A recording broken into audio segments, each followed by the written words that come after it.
Wednesday. High today, 78, 83 tomorrow, maybe 85 on Monday. 65 degrees outside right now at McMinnville.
And good morning, Yamhill County. You are tuned right here to the root of it. That's right, Ray. Hi, Ray. Good morning.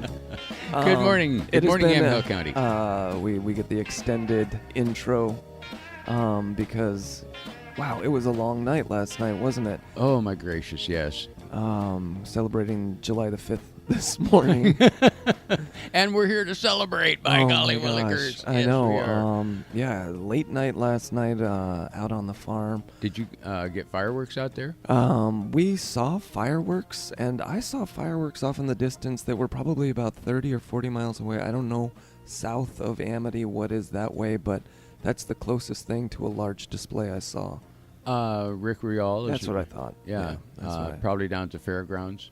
Oh. There might be something going on down there. I never even thought about that. You're absolutely right. There are fairgrounds right down there, aren't there? That's probably what I was seeing. Yeah, there might have been a good fireworks show down there. Because it was just, if you held your thumb out on the horizon, it probably would have covered a tenth of your fingernail or something. Okay. Well, yeah, it might have been down south. Yep. We hadn't. The only ones in Yamhill County were out at Willamina. Yeah, I had heard that there weren't going to be any anywhere around us. Sad. No, really sad because for the past 2-3 years we've had an Amity right in front of my face, basically just in our front yard. We just go up on the hill and just sit in front, and everything's just blasted right in front of us. And the most incredible fireworks displays I've experienced in my life just because of the seating point and the vantage. Oh, God, that'd be a hoot. Oh, it's incredible. But this year, no McMinnville fireworks in Amity. No, unfortunately, some of the major sponsors are like most volunteer organizations, except Master Gardeners. Master Gardeners ought to take over the fireworks show. Or something. Yeah, we have. Yeah. No, it's sorely missed this year, and I hope that something happens because you know what I had? I had snakes, because I was forbidden, verboten, to purchase any new fireworks this year, because I had a bunch left over from last year, so they've just been sitting in the back in a little basket. And so we went to go and use them last night, and they have apparently become waterlogged in this moist, humid environment we have. So the sparklers, go out a fourth of the way through. We relight them. Spent more time with the lighter than with the fireworks themselves. And they're just lame fireworks too. Had a turtle, and the turtle just spun about 2 feet forward, and then just sparks came out of its rear end. That was, might have been a ball of smoke. That was it on the cardboard turtle. But we ended up staying up until midnight doing this? Because it doesn't get dark until 10:30. No. Well, we went over to our old neighborhood last night and just had a wonderful, wonderful time. And I got to say thanks to all of them for a wonderful meal and hospitality. And I was kind of jealous because the couple that actually owns the house that we used to own, I got to figure out a way to get her into Master Gardeners because she's good. Yeah. Nice. Oh, man. The yard, I had gone for utter simplicity, and she has gone for utter glorious beauty color with some of the cutest yard art I've ever seen. Underachiever and then meets uber achiever. Right. Energetic lady with great color sense, and the yard and garden art, which I am personally not allowed to purchase any more of. I have my iron tree, and I have my caterpillar, and my wrought iron chicken. Yeah. And then I did get a nice little wrought iron bird's nest. But that's it. That's all I got room for. Beyond that, literally, that's really all you have room for. Well, yeah.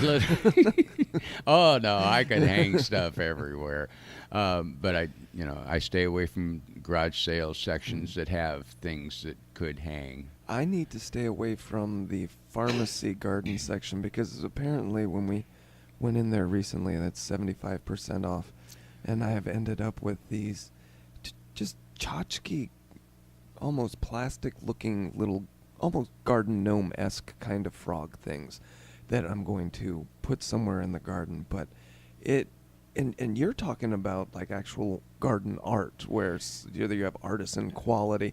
Yeah. And I'm talking about crap.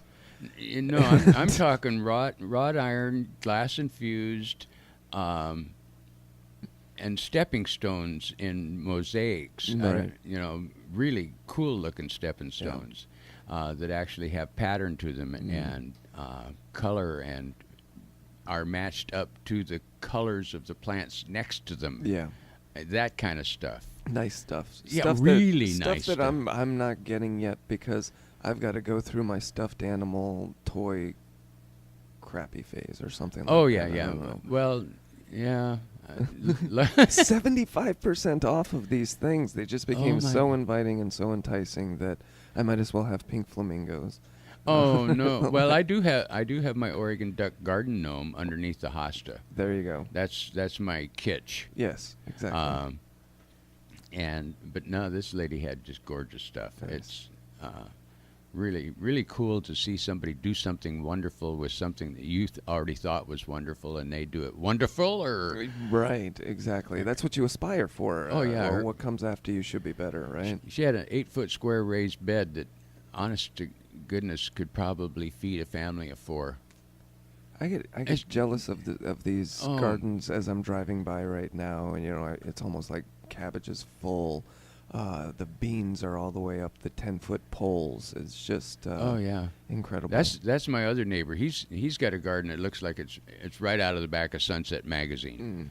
Everything is in neat little rows and spaced and healthy and green, and there's no powdery mildew, there's no bugs, and everything's like 2 feet high. I planted my starters in the garden this week? Last week at the good end for of you. last week. Yeah. So they did not die. They didn't all die. No. Some of them have made it. But I am so far behind, and the climate here might not be so forgiving for me. Or it might be so. It depends on how bad this El Nino situation gets. Why don't we take a break right now, and we will talk about the weather. Yeah. Because we opened up with fireworks, and we'll move on to weather. Yeah, let's move on to because it's what's really going to happen. Right, exactly. Yeah, it's going to happen, folks. Right now, you're listening to The Root of It right here on KLYC. Get out your air conditioners. AM 1260 KLYC, and we want to thank Recology Northwest Greenlands for being a sponsor of To the Root of It. And with this is Nick Olheiser, the lead here at Recology in McMinnville. Nick, what's going on these days at Recology? Oh, not a whole lot. We're still chugging away here into the spring months. Gardening's still going strong. We still have a lot of customers coming in buying product, and still supplying it all spring and all summer long for everyone. What's your hours? Hours right now are 8 to 5:30, Monday through Saturday. And what's hot? What's selling? What are people looking for right now? With the gardening season being as hot as it is right now, our soil blends are selling like crazy. Soil blends and compost blends. Everyone's getting their gardens in. There's still a small window left if you want to get a late planting in. So come on in, and we'll have soil blends all ready for you on hand. Why use Recology to come out and get compost? We pride ourselves on doing the best job that we possibly can to provide the highest quality product. The compost that we have, it goes through a rigorous amount of tests and continuing monitoring to make sure that you get the highest quality product possible. Do you have a Facebook or website? We do have a website, compostoregon.com. Jump on there. You can visit us, learn about our company, learn about the sites. Price lists are on there. All of our services that we have and any upcoming events or sales are on there as well. Recology Northwest Greenlands here in McMinnville. Your address? 2200 Northeast Orchard Avenue. And Recology Northwest Greenlands, a sponsor of To the Root of It on AM 1260 KLYC. They were our brothers, our sisters, sons, and daughters. They were our parents, family, neighbors, and our friends. How can we express the gratitude that we all owe the thousands and thousands of American veterans who have sacrificed so much for our country's freedom? It was they who stepped forward from the time this country was created to fight for everything we know about liberty and freedom. And although we celebrate their victories and console them for their losses by creating monuments and honoring them in parades, the truth is we can never do enough for the freedom they've given us. Perhaps the most important thing that we can do is reach out to those veterans closest to us and simply tell them thank you. All of us at Shiloh Inns would like to take this opportunity to recognize the many men and women, including police and firemen, who have served and continue to serve our country to ensure our freedom. From everyone at Shiloh Inns, thank you, and God bless America. The tax filing deadline is passed, but successful businesses don't wait till the last minute to get ready for next tax season. Contact Patricia Hofer of Out West Tax Service to get ready for next year. Patricia has more than 20 years of experience to ensure that you get the best advice. Stop by for a good old-fashioned sit-down conversation with Patricia about your tax needs and concerns. Conveniently located in Yam Hill at 150 North Maple Street, that's at the intersection of Highway 47 and Highway 240. Call 503-662-4010. Targeted tax savings for you at Out West Tax Service, Patricia Hofer, LTC, number 28438 in Yam Hill.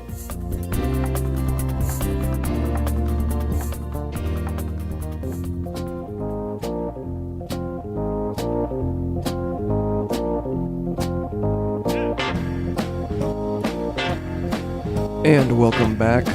You are tuned right here to KLYC. Yes, To the Root of It. To the Root of It with Ray and Kyle from the Oregon State Extension Office over here on Lafayette Avenue. We are volunteer master gardeners. We do this as part of our service. Sometimes we actually even record our hours, but I haven't for a while.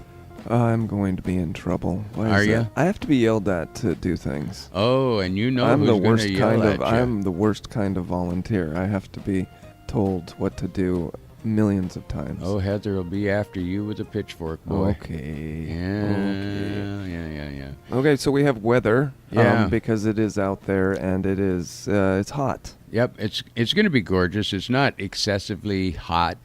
We will have some 90s sneaking up on us pretty soon here.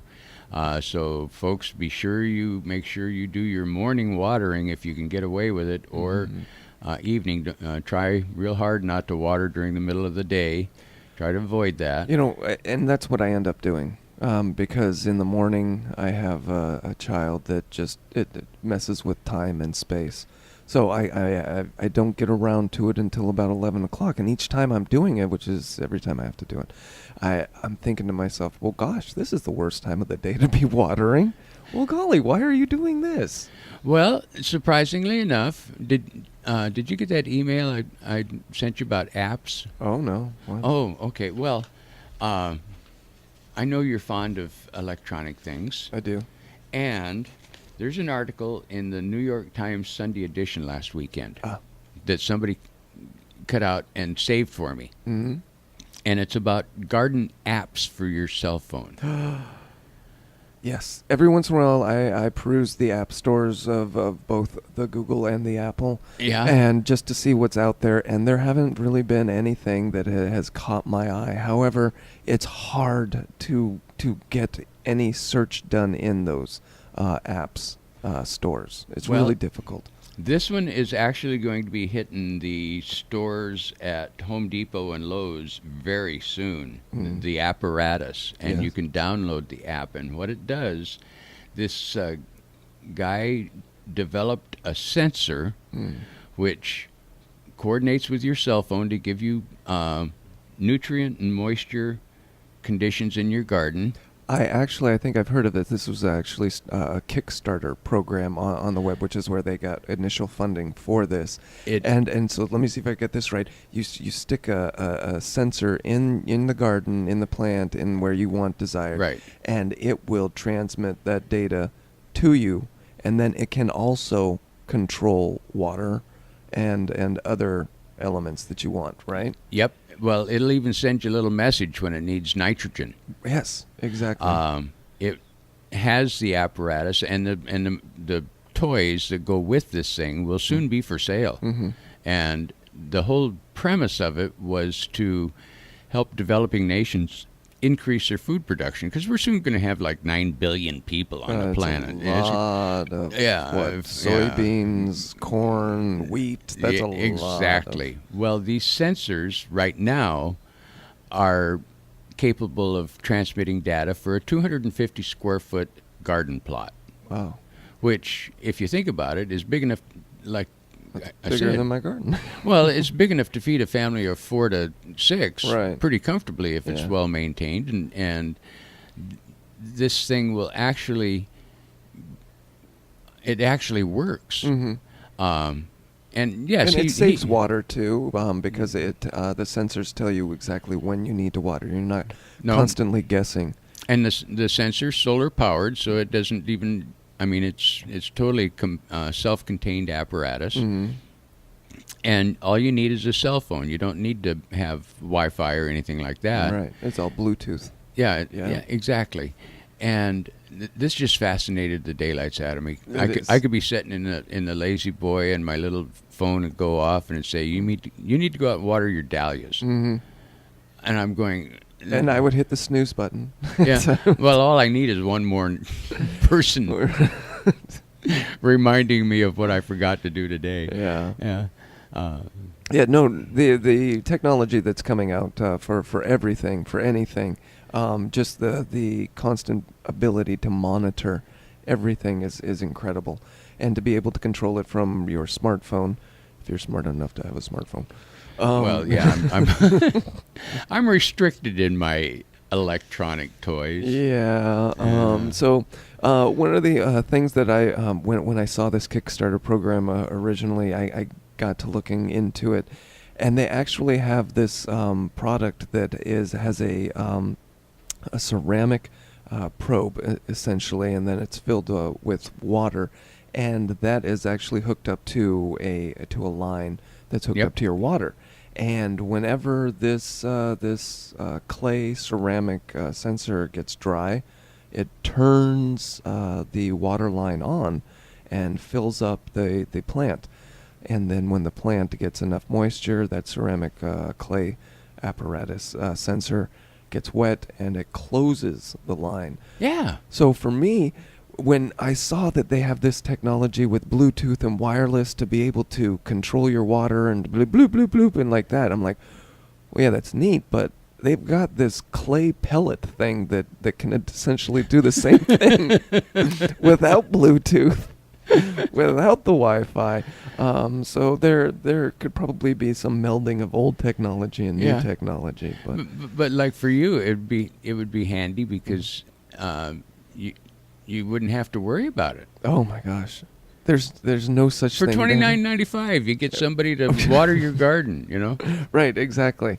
And but there's always probably $290. I think it was like $300 or something like that for the sensor you're talking about. Yeah. But initially gonna probably be worth it. I always like to see the third generation of products like these before I test them out. But Well, this thing, by the time it gets, and he's got plenty of funding, so that's not an issue.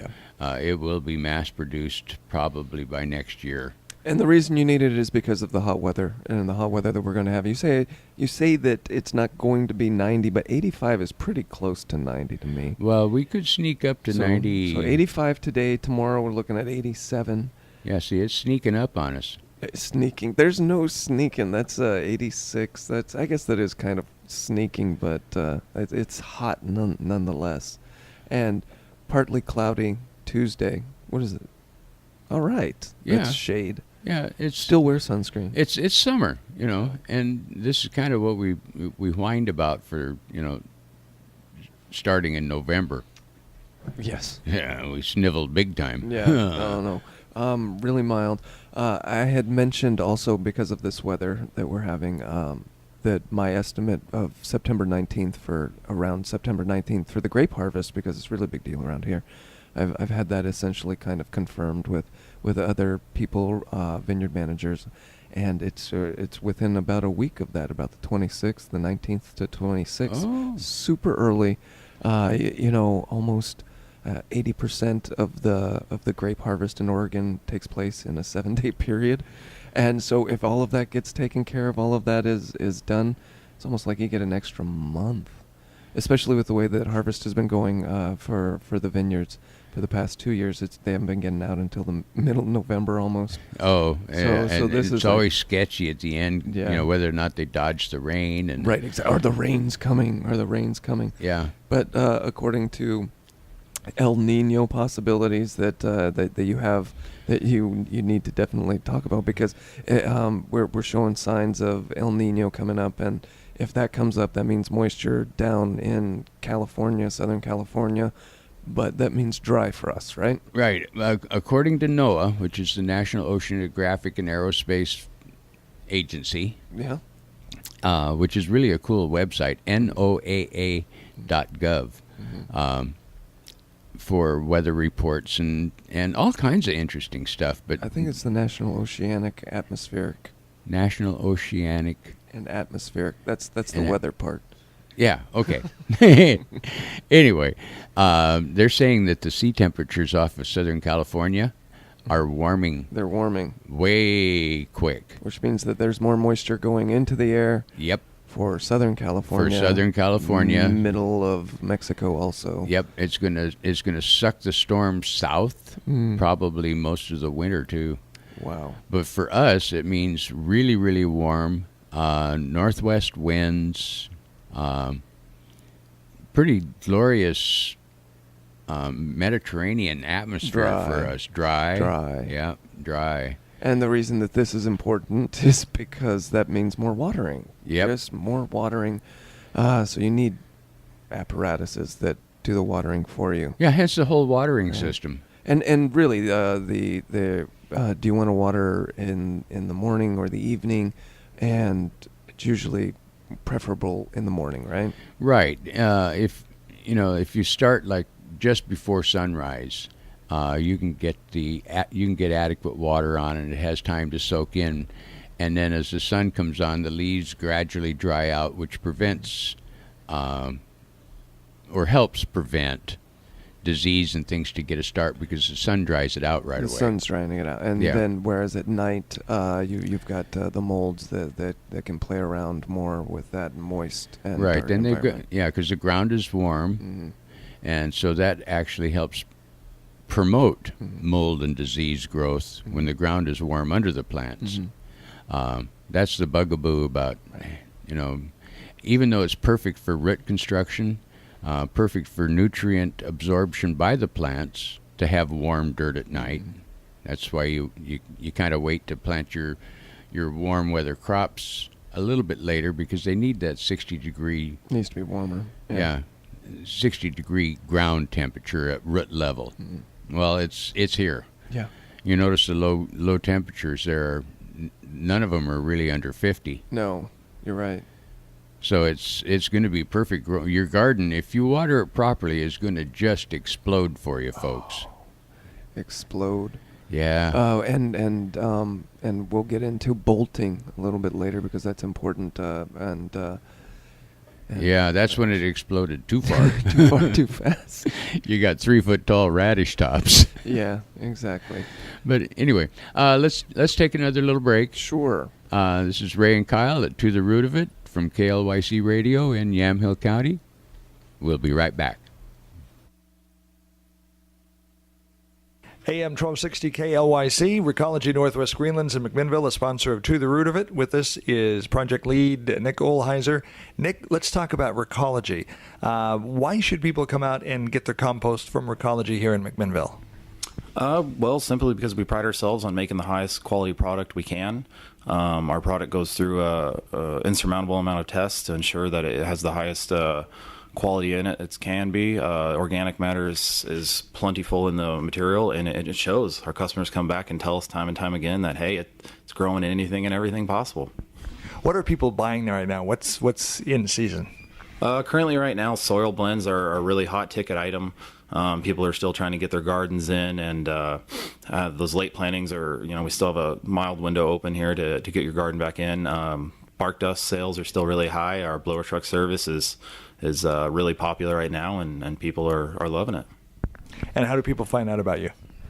They can visit us here on site at 2200 Northeast Orchard Avenue, or they can go online to compostoregon.com, where all of our price lists and address and phone numbers there as well. And your hours and phone number? Hours 8 to 5:30 Monday through Saturday, and phone number is 503-434-1671. Recology Northwest Greenlands, a sponsor of To the Root of It here on AM 1260 KLYC. Summer's heating up, and that means the hottest brands and the coolest deals at Rent-A-Center. Right now, get a 60-inch LG Plasma HD TV, regularly $30.99 a week, now just $26.99 a week. Or choose select laptops, regularly $26.99 a week, marked all the way down to $19.99 a week. Try Rack's flexible, worry-free payment plan now and get the best brands and the coolest deals with no credit check during the hottest sale of the summer going on now at Rent-A-Center. Rent-A-Center McMinnville, just across from the Dollar Tree and Sherry's Restaurant. This is Gary with Christensen Auto Sales, McMinnville's newest used car dealer, located out here on Highway 99 next to Cascade Steel. We offer a large selection of quality pre-owned vehicles. We also offer easy-to-qualify financing with no formal credit check and buy here, pay here credit terms. If you have a verifiable source of income, a permanent address, and a down payment on some vehicles as low as $500, we'll have you driving down the road today in your new vehicle.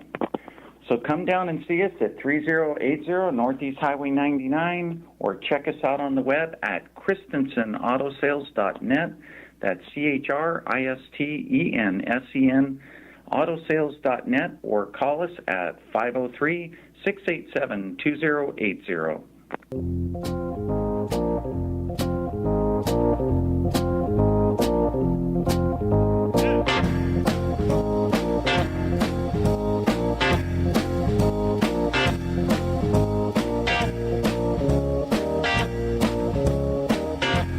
And we are back. You're listening to The Root of It right here on KLYC, where we are on the Facebook.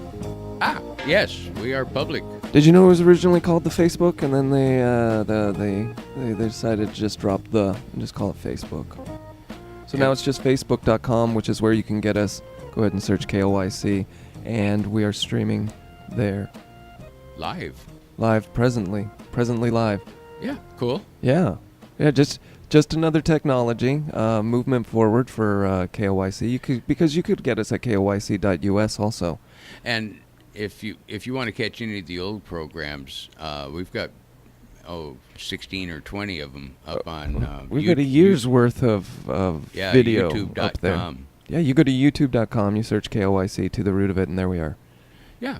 Almost all of them have screenshots of Ray, so you'll recognize Ray. So if you want to see it on Facebook, they have to go to KLYC Radio on Facebook. Okay, so you go to Facebook.com and you just go KLYC Radio. No spaces. Interesting. Yeah.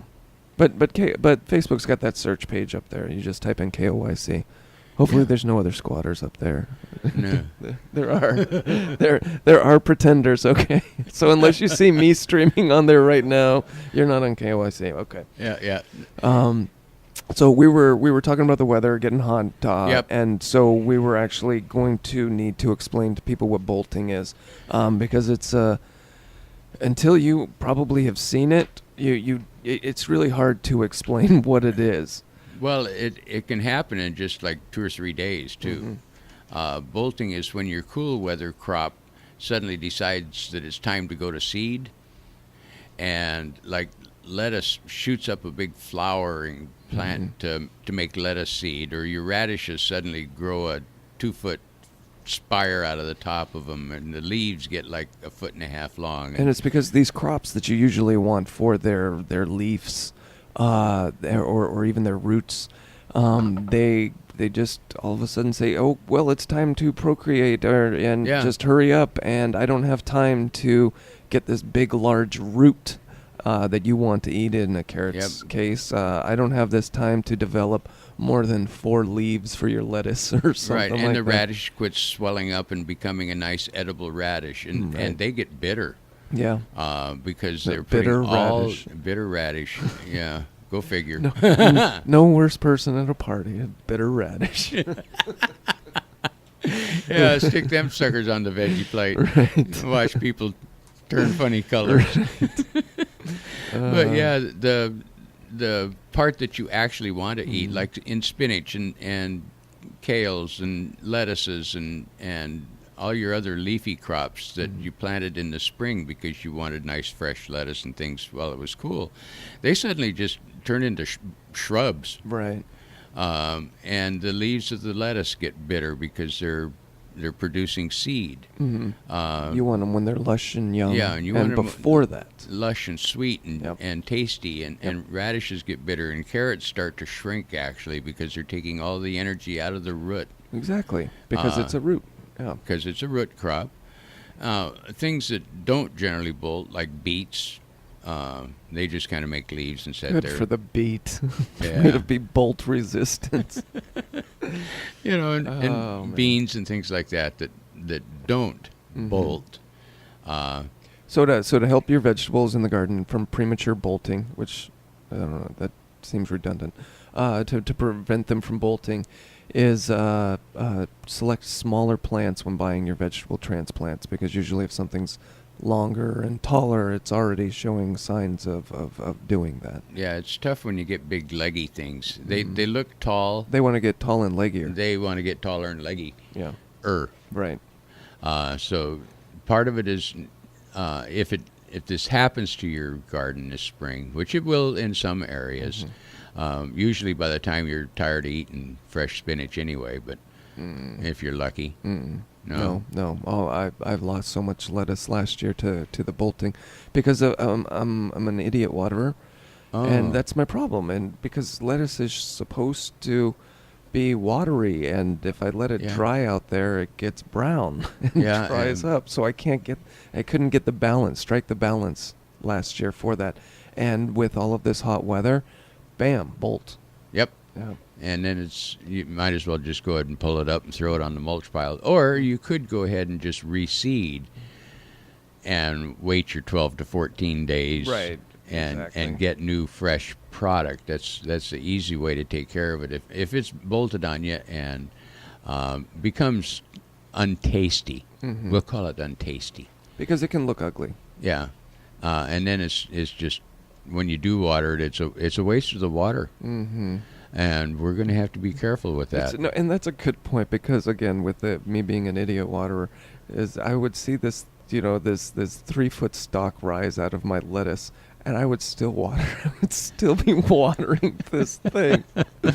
I don't plan on eating the lettuce or anything, but I don't pull it or yank it immediately. So I spend like 3 days watering this 3-foot stalk. So it's like, be kind to your fine leafy friends. Exactly. And go ahead I and will water see them you anyway. through this moment, lettuce. Yeah. Now just yank it up and feed it to the chickens. Uh-huh. Then at least you get eggs. Yeah. Yes. But you could go ahead and reseed. There's still seed in the stores. Sure. And you just have to be careful with the hot weather coming up to make sure that you do give it adequate, well-timed water, not flooded. I'm a flooder. Yeah, I tend to be, but on some crops it's okay. Like down on our potato patch and our cucumbers and the patty pans are doing fine. Nice. And I give them a good heavy watering about every 4 days. And then I can just go ahead and keep the ground uncrusted. Yeah, that's the problem. I get it hard panned. Yeah. And no. And then you have to soak, and then get hard panned, and then re-soak. But this year I'm going to try much better. I will invest in that Bluetooth technology when it comes out, just because I'm geek like that. But we have a your garden will love you, Kyle. I'm glad, and it will that's throw what I out need. its little bolted arms. It would surround me in its raspberry vines of love. But so we are Master Gardeners with the Oregon State University Extension Program, and on their website, which is extension.oregonstate.edu, they have an Ask an Expert little box where all of the extension offices pool together their resource of knowledge and experts to answer questions that are out there, and they'll usually post the more common ones or the more necessary ones on their website. So just go to extension.oregonstate.edu and click on the Ask an Expert, and there's always good ones. One of the ones that caught my eye is I have several nice rosemary plants on my property, but lately some of the branches and plants have completely died. Initially the leaves become bright yellow and then turn gray-brown. It almost looks like the chemical results I've seen from Roundup use. Is there any way to find out how they are dying? Plants' branches right next to the dead ones look quite healthy. And this is really a good question, because they do put things in there that might throw you off if you're just trying to answer this. Like they said, well, it looks like Roundup, which is really a good sign. This actually had a picture right next to it, and it does look like what happens when Roundup or glyphosate is applied, yellowing. But the expert that responds to this is the professor of botany and plant pathology, Jay Sight. Yes, and I'm just really kind of tickled because I've got this on my deck. Right. So what we're dealing with are yellow rosemary leaves and branches that are dying right next to perfectly healthy, bright, healthy dark green rosemary. ones. Yep. And so Jay says rosemary plants had a hard time with the cold winter temperatures this season, and I have a few in my own yard with symptoms you described. Much of the plant is still alive and will grow fine this summer. Plants such as this will lose some older leaves as they are not retained forever, but the amount of leaf loss and death of branches is unusual and due to the winter freeze. So because these plants were under a foot of snow, they didn't like that because they're used to Mediterranean, Italy, nice, warmer. And so whoops. And you have this problem, I have this problem. Well, rosemary's generally good down to about 20 degrees here in the Northwest. Most of the stuff that's sold in nurseries and plant stores around here is climatized for our local area. So if it says it's good down to 20 degrees, that means only 20% of it dies, right? Is that how math works? No, that's pretty much how it looks on my deck. Right, exactly. And it comes from one nice central root that last summer covered the whole front of the pot with this nice, disappointing, nice hanging, trailing rosemary. It was a beautiful plant, and it really did kind of irritate the deer and keep them away from stuff. But it really tied the garden together. It did. I know, and it was disappointing, and I myself couldn't figure it out because I've got the curry plant right next to it too, and the lavender plant perfectly fine. Yeah. And again, part of the majority of the rosemary was perfectly fine, but then I've got this yellowing one dead limb. Yeah. And it's dead. I mean, it's crispy dead. Yes, exactly. When I went to see if there was any tensile strength left in it at all. It just snapped off. And I went, oh, well, okay, that's dead. Oh, well, that's what. Notice how brilliant I that's am. what that is. It snaps off in your hand. It's not good. So we are still feeling the repercussions Yeah, of this that is still freeze that we had. leftovers from the nasty little freeze we had back last December. And of course, the one out in front by the driveway, it died because I piled snow on it. But I thought that was going to insulate it. And I thought it was going to insulate it. yeah. That only works to a certain. If it falls naturally, maybe But if not. the if you're snow then gets compacting. frozen to 20 degrees, it's you just killed it. So okay, so that was the gotta rosemary replace question. There was another question that caught my eye because I have my pears coming in. So the question to the Ask an Expert was, how do you tell when pears are ready to pick? I know you pick them before they are yellow and soft. Yes. And that's really good. And the reason this caught my eye is because I actually have 4 pears on my tree, which is quite an accomplishment because last year it had 1, and the 3 so you years got 4 before times. that 0. So right, exactly, we are multiplying. The tree itself has not grown in girth or in size or in any way, but I've got these pears that are on them, and they're the brown kind. So I can't tell if they're scorched by the sun that's directly on them or if they're time to pick, but I go to feel them, and they are rock hard. So Yeah. I know that is not the time to pick them. Not yet. Determining when pears are ready to harvest is kind of tricky business. If you wait too long, the fruit gets overripe on the tree, and then it rots from the inside out. It also makes it less tasty when you can it, because the pear flesh will just break down into mush, and you got nothing but pear butter. So yeah, and so pears ripened on the tree generally have little or no storage life. So as soon as you pick them, bam, they start to rot, and within a day they're bush mush. I have that problem with my spinach too. I pick it, and then within 4 hours it's mush. Yeah, well, that's different batch of cats. You oughta.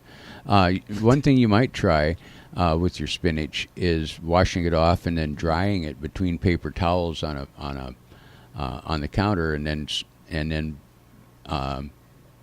pack it in Ziploc bags with just a moist paper towel. Yeah.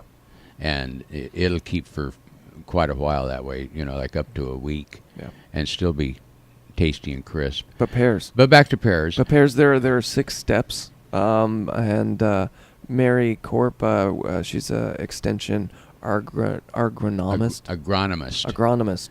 That You sounds help me very with angry. my big words, and I'll help you with your big words. And we can make big It sounds words so together. angry. Yeah. So number 1, dark leaf green skins turns lighter green or yellowish green, so the leaves are starting to die, right? Right. And then number 2, you've got small dots on the fruit change from white to brown. That's depending on the species. Right. And number 3, skin takes on a waxy feel, and the pebbly surface becomes smooth. So you start to actually see the white wax come out. That's when you can go ahead and pick them and start putting them in cold storage. And that's when you want them, right there. Yep. And then the fruit stem separates easily from spur or twig with an upward twist of the pear. So just an easy... Yep. Just pops right off. If it pops right off, it's good. And you can test 1 or 2 pears and not lose your whole crop. I would lose half of my crop, right? Well, yeah, but you're quadrupling your crop each year now that the tree is mature enough to produce. Right. Yeah. So one of these, like in about 3 or 4 years, Mm-hmm.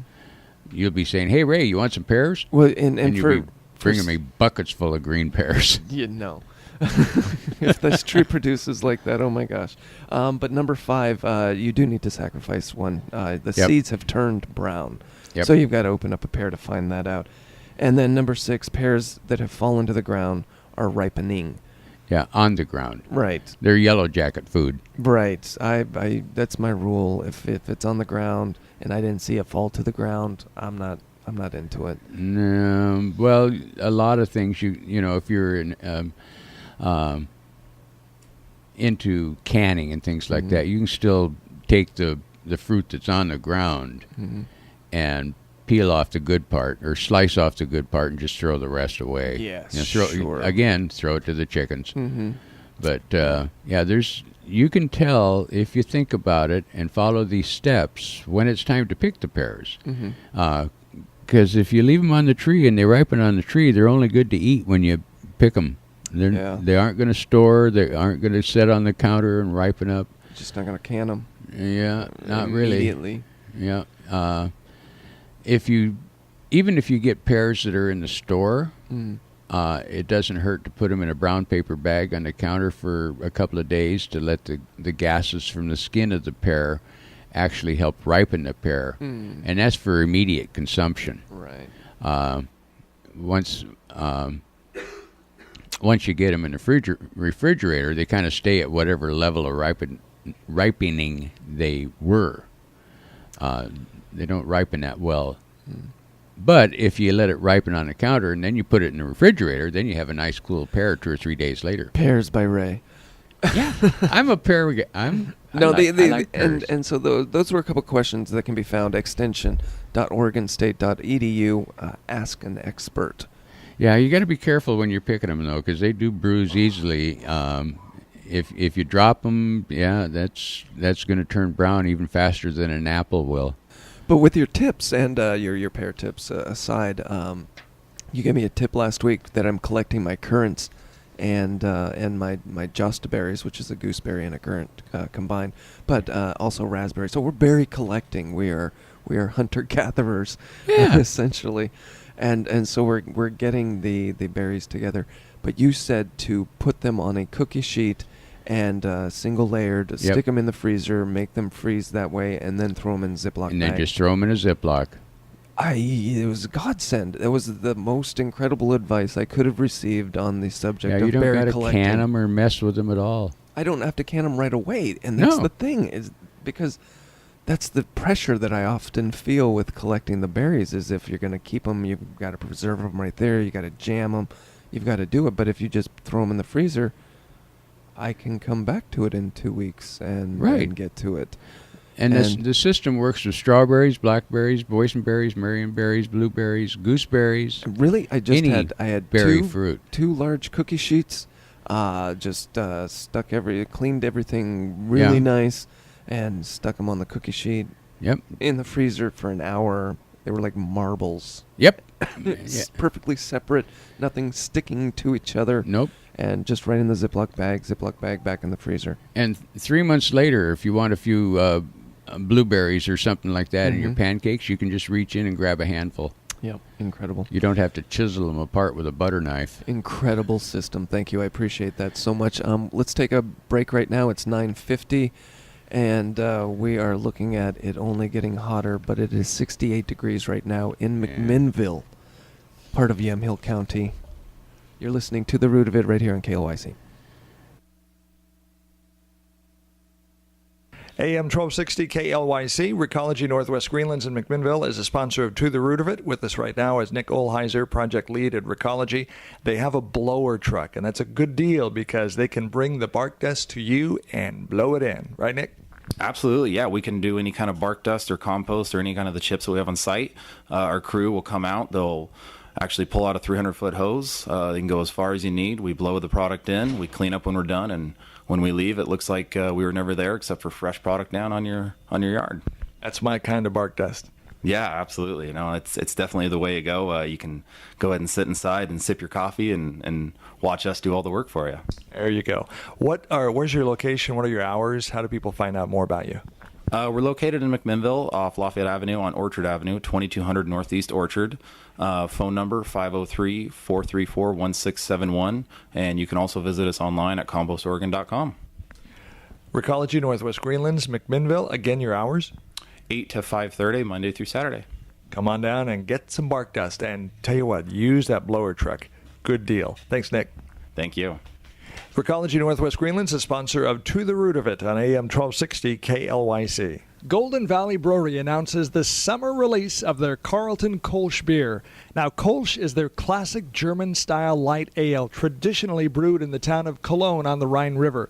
This beer is refreshing and perfect for a summer afternoon or evening out on the patio. So go on in and try it out before they run out. It's their just-released Carlton Kolsch, available in 22-ounce bottles and growlers to go. Don't forget, Golden Valley has the best prices in town for growler fills. Check out their weekly specials on Facebook. Handcrafted beers, food, and wines from the great Willamette Valley since 1993. Open 7 days a week, 11 a.m. to 10 p.m., 4th and Johnson, downtown McMinnville. They were our brothers, our sisters, sons and daughters. They were our parents, family, our neighbors, and our friends.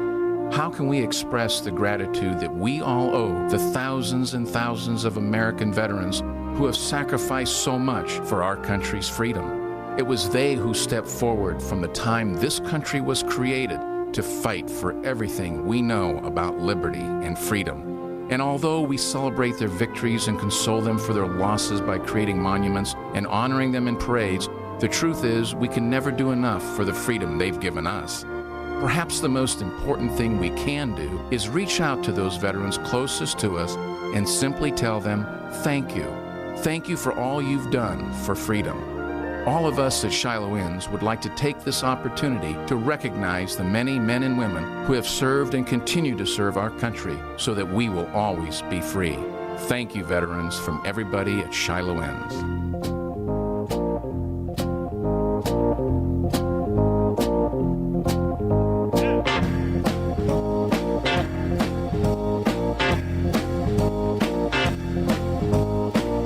And we are back right here to the root of it. KLYC, wrapping things up because we got to get in the garden. Because this is your weekly garden show, right? Yes. So we talk about gardening.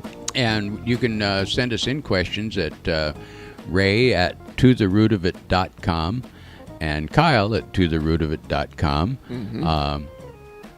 We also have a telephone line that you can call us at 503-435-1260. You had to you had the first one's really easy. That's okay. Yeah, the 503 part's easy. It's the 435 part that chokes me up. Those can always change. And you can also reach us at the Oregon State Extension.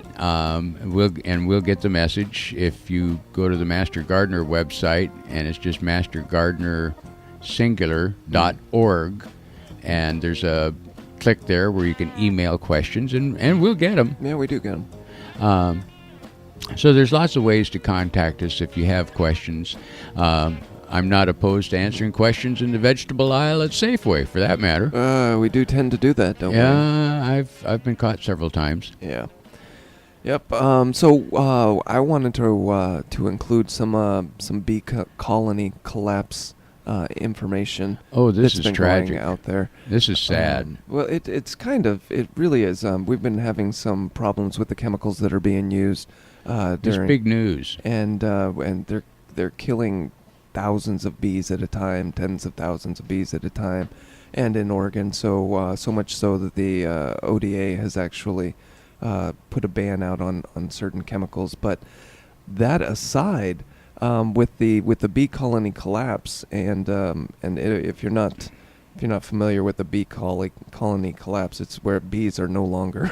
They're dead. They're dying. They're not coming back, and so there are a few reasons for it. They've got this mite that transmits viral diseases to bees, and then they've also got poor nutrition because of the monocropping diets. All they're eating is corn flowers, or all they're eating is just a certain amount of flour, so they're not getting all of the nutrients that they need, and so they're dying from that also.